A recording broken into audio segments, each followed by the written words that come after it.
Welcome everyone, and recently there are some news and rumors of the Canon EOS R system, and today I'm talking about them.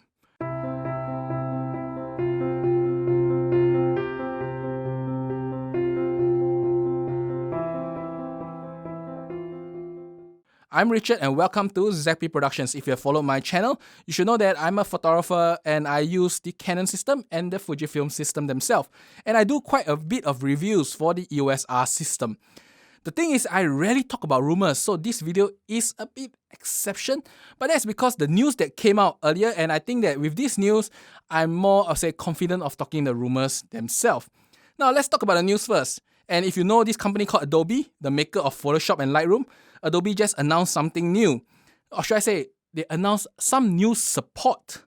Because the Premiere Pro is officially supporting the Canon EOS R5 RAW video formats. Now, the thing is that RAW video formats are not like your standard MP4s and, 2.64 files, and you really need, to understand how the file works before you support them officially in an announcement. If not, you'll be a PR disaster when the R5 comes out and you say you support it and it doesn't work. Which means they have a sample file on hand. If not, they have a sample camera on hand. And it is really close to launch. And Adobe rarely supports a file format even before the maker announced the official date. So this is a few rare times, and that shows me that the camera is almost ready for prime time. Now, with that, Canon rumors did say that the launch date is probably around July. So let's sit tight and wait for the announcement themselves. The next thing I'll talk about is that with a probable launch date or launch time, there must be some pricing, right?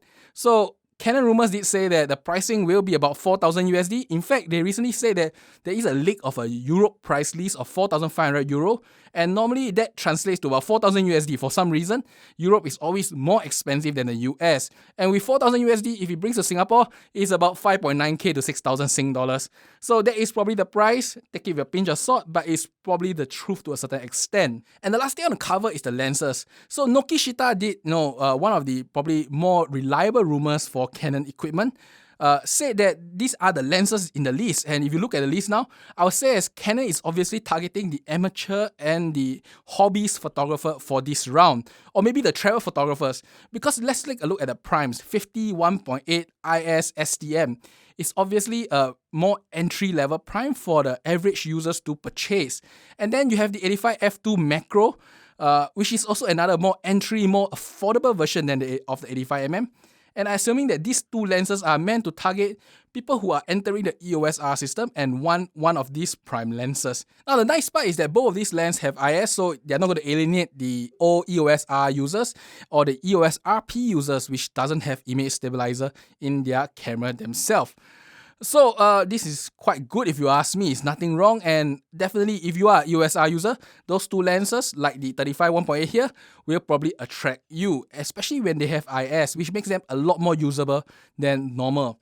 Now, the next three lenses, which is the 7200 f4 IS, I wouldn't comment much on that because I never liked the 7200 range for some reason.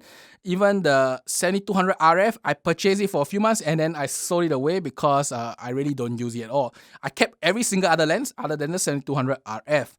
And then we have the two really, really unique super telephotos, the 600 and the 800mm f11. Now, f11, I would say is an aperture that I don't use. And I do know birders use them, but outright f11 is a little bit weird. I cannot really comment about whether they love the f11 or not, but definitely f11, from my experience, tend to impede the AF system on the cameras. So maybe the R5 has such a great AF system that f11 doesn't matter. I'm not too sure, but maybe some birders out there can tell me whether f11 is something they would like. If the R5 can AF and you have an 800mm f11 lens, will you use it? Tell me in the comments below because I really don't know. And that's about it for today's video. It is really short. It is about news and rumors, which I rarely cover. But I think that, with these news and the rumors themselves, it seems that the R5 is shaping up pretty well. And Canon has changed their strategy for this round of lens launch, which may interest the bigger market out there. The 50 1.2 and 85 1.2 are really, really expensive lenses and are very niche in nature. But no, this current bench of lens looks to be really affordable, or should I say, it should be really affordable, like this 35 1.8 here. And that's about it for today's video. If you want to see more of such news, such reviews or rumors, do like and subscribe. If not, I will see you in my next video. And till then, bye bye.